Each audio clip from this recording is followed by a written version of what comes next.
Assalamu alaikum mai sauraro.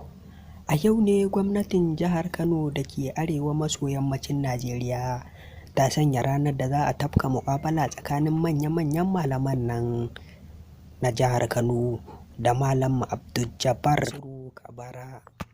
Idan yau ne ka fara zuwa tashar nan, ka dangwala mana subscribe da alamar ƙararrawa domin samun sababbin shirye-shiryenmu da zarar mun ɗora. Mai sauraro, yanzu za mu faɗa cikin shirye-shiryen kai tsaye, sai ka saurara ka ji me za mu faɗa.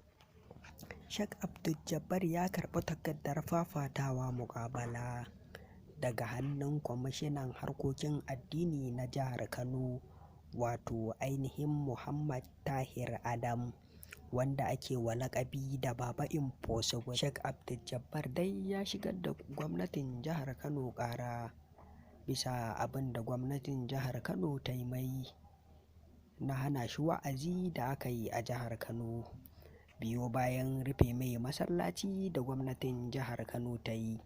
Malam Abdul-Jabbar dai ya shigar da ƙara kotu, yayin da kotu ta ba da dama Abdul-Jabbar ya fito ya kare kanshi.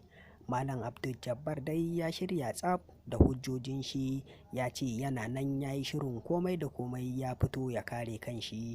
To malamai dai na jihar Kano sai ku fito a fafata. To mai sauraro, yanzu za ka ji abin da zauren haɗin kan malaman jihar Kano suka ce, sai ka gyara kunnuwa domin ka ji abin da suka ce. Zauren haɗin kan malaman jihar Kano dai sun ce sun shirya tsaf domin a zo a buga muƙabala.